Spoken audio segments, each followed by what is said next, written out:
You don't belong here. What I witnessed that night still gives me chills. I was having what I thought would be just another ordinary dinner at this upscale restaurant downtown, when I became an unwilling witness to something that completely changed how I see people. I had just ordered my appetizer when I noticed a woman at the table next to me. She was dripping in designer everything: jewelry, handbag, clothes that probably cost more than my monthly rent. But what caught my attention wasn't her expensive outfit. It was the way she was staring at our waiter. This young man had been nothing short of excellent all evening.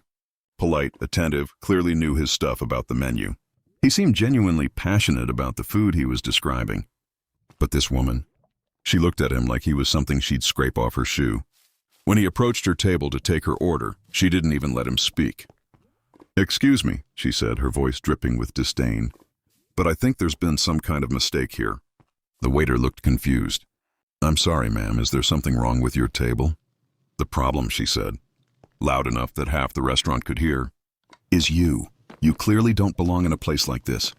I felt my stomach drop. The entire restaurant seemed to go quiet. I could see other diners turning to look, their faces showing the same shock I was feeling. "This is a high-end establishment," she continued, her voice getting louder and more cruel. "We expect a certain caliber of service, someone more appropriate for our social level." The young man's face went pale, but he maintained his professionalism in a way that honestly impressed me. "I apologize if I've done something to offend you, ma'am. Perhaps I could get the manager." "Yes," she snapped.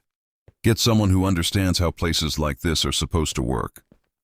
What happened next still gives me goosebumps when I think about it.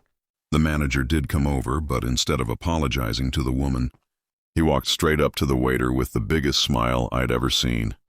"Mr. Davidson," he said warmly, "I didn't expect you tonight. Your usual table in the private dining room is ready whenever you'd like." The woman's face went from smug satisfaction to complete confusion. "What's going on here?" The manager turned to her, his smile never wavering. "Ma'am, I'd like you to meet James Davidson, the new owner of this restaurant. He's been working with our staff this week to better understand the business." I watched this woman's face cycle through about 15 different emotions in the span of 3 seconds. The color drained from her cheeks, then came rushing back as a deep crimson blush of embarrassment. I didn't," she stammered.